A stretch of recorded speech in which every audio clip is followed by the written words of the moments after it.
Hello friends, my self સ્તુતિ દીક્ષિત. શું તમને પણ એવું લાગે છે કે તમારું બાળક 1 થી 6 ધોરણ સુધીમાં ઘણું હોશિયાર હતું, 90 અપ લાવતું હતું અને હવે ધીમે ધીમે ફ્રિકવન્ટલી એનું રિઝલ્ટ ઓછું થવા માંડ્યું છે?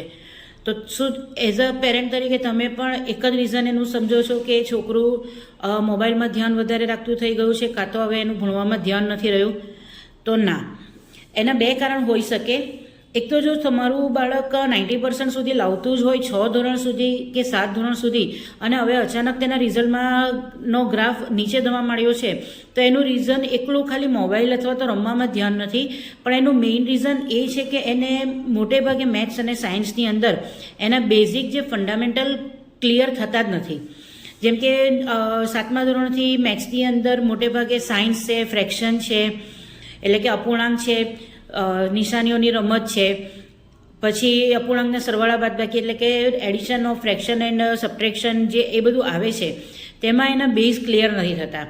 LCM છે, HCF છે, એ બધામાં એને પ્રોબ્લેમ થવા મળે છે, કાં તો એને ટેબલ્સમાં પ્રોબ્લેમ થવા મળે છે. એને કારણે શું થાય છે કે ક્લાસની અંદર જે બધા એક સરખી સ્પીડમાં અથવા તો હોશિયાર છોકરાઓ જે એક સરખી સ્પીડમાં દાખલા કરતા હોય તો એ પહોંચી નથી વળતા ત્યાં સુધી, એટલે એનો કોન્ફિડન્સ લેવલ ઓછો થવા મળે છે.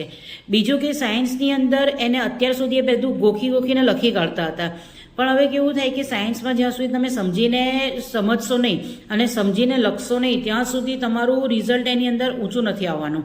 તો પ્રોબ્લેમ આ બંનેનું થાય છે કે મેથ્સમાં એને બેઝિકમાં પ્રોબ્લેમ થવા માંડે છે, એટલે એના સમ્સ છે અડધા થાય અને અડધેથી પછી એના દાખલા ખોટા થવા માંડે, એટલે એનો કોન્ફિડન્સ લેવલ લો થઈ ગયો. સાયન્સની અંદર જે અત્યાર સુધી ગોખીને લખતા હતા તેવી રીતે જો હવે એ લખશે તો એની અંદર પણ એના માર્ક કવર નથી જ થવાના, એટલે એના જે 2 કે 3 માર્કના ક્વેશ્ચન છે તેના આન્સર એ પૂરેપૂરા લખી નહીં શકે, અથવા તો જે મેઇન શબ્દ જોઈએ તે નહીં આવશે, એટલે એના માર્ક કપાશે. તો એઝ અ પેરેન્ટ તરીકે તમે બાળક સાથે બેસો, એને લડવાને બદલે, ખીજવાવાને બદલે, ક્યાં તો એને ટોન્ટ મારવાને બદલે એને બેસાડીને પૂછો કે તને ખરેખર ક્યાં પ્રોબ્લેમ થાય છે. મેથ્સની અંદર તમે એની નોટ ખોલીને જુઓ, એના પેપર ખોલીને જુઓ, સાયન્સમાં પણ જુઓ, એની સ્પેલિંગ મિસ્ટેક જુઓ, ક્યાં પ્રોબ્લેમ થાય છે તેની ઉપર તમે એનું વર્કઆઉટ કરો.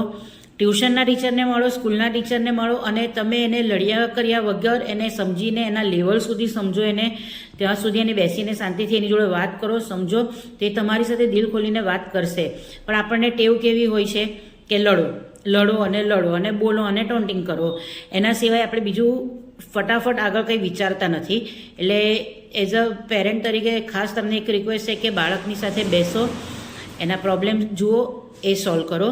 જો વિડીયો ગમ્યો હોય તો લાઇક, શેર અને સબસ્ક્રાઈબ જરૂરથી કરજો. અને મારી વાત જો સાચી લાગે કે ખરેખર તમને ઇસ્યુ આવે છે તો કોમેન્ટ કરીને ચોક્કસથી કહો, એનું જે પણ કોઈ સોલ્યુશન હશે તે આપણે લાવીશું. Thank you.